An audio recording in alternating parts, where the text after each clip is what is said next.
आता नाशिकमधल्या एका मोठ्या बातमीकडे त्र्यंबकेश्वरमध्ये व्हीआयपी दर्शनाच्या माध्यमातून भाविकांची सुरू असणारी लूट आता पोलिसांच्या रडारवर आहे। पोलिसांनी स्टिंग ऑपरेशन करून भाविकांची लूट करणाऱ्या आरोपींना कसं जेरबंद केलंय आणि त्र्यंबकेश्वरमधील एक विश्वस्त कसा अडचणीत आलाय पाहूयात या स्पेशल रिपोर्टमध्ये।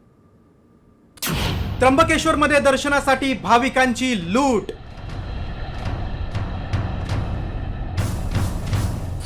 3000 दर्शन देणारी टोळी रडारवर।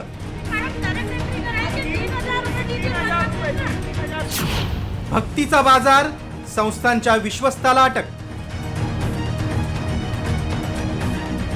12 ज्योतिर्लिंगांपैकी एक असलेलं त्र्यंबकेश्वर मंदिर भाविकांच्या लुटीमुळे चांगलंच चर्चेत आलंय। महिनाभरापूर्वी साम टीव्हीने त्र्यंबकेश्वर मंदिरात सुरू असणारी भाविकांची लूट समोर आणली होती। त्यानंतर त्र्यंबकेश्वर मंदिरात 3000 रुपये घेऊन दर्शनाचा काळा बाजार केला जात असल्याचा आरोप भाविकांकडून केला जातोय।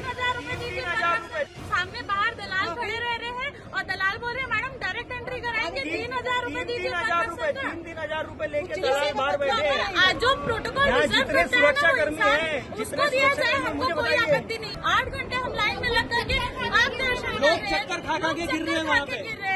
3-3 हजार में लेके ये पुलिसकर्मी बैठे हैं यहाँ पे। ये गेट क्यों खोल रहे हैं? किसके आदेश पे गेट खोला जा रहा है?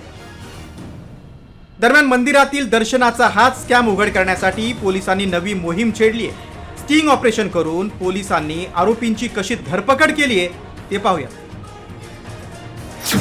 त्र्यंबकेश्वर मंदिर ट्रस्ट कमी वेळात दर्शनासाठी अधिकृतरित्या 200 रुपये फी आकारते। मात्र मंदिरातील एजंट आणि विश्वस्तांचे नातेवाईक भाविकांकडून दर्शनासाठी 3000 रुपये उकळत असल्याची तक्रार पोलिसांकडे आली। 3000 रुपयात अवघ्या 10 मिनिटात व्हीआयपी दर्शन एजंट घडून आणायचे।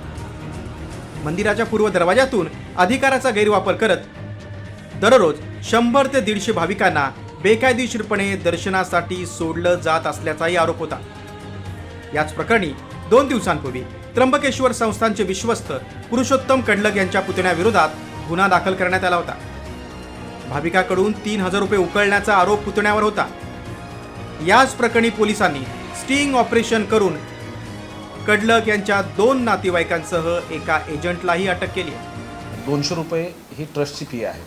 या 200 रुपयाच्या फीमध्ये त्यांना व्हीआयपी दर्शन दिलं जाऊ शकतं, परंतु या 200 रुपयाच्या फीच्या पाठीमागे त्यांना तात्काळ दर्शन व्हावं, व्हीआयपी दर्शन आणि अधिक लवकर व्हावं यासाठी काही एजंट्स हे सातत्याने काम करत होते। या बाबतीमध्ये शनिवारी आम्ही स्टिंग ऑपरेशन केलं।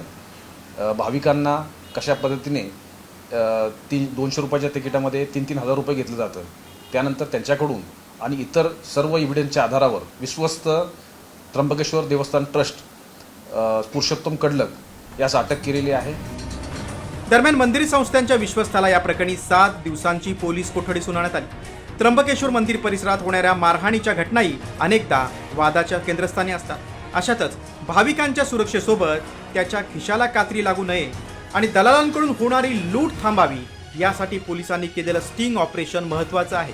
मात्र आता दर्शनाचा स्कॅम करणाऱ्या या संपूर्ण रॅकेटचा छडा लावणं पोलिसांसमोरच मोठं आव्हान आहे हे निश्चित। अभिजित सोनवणे, साम टीव्ही न्यूज, नाशिक।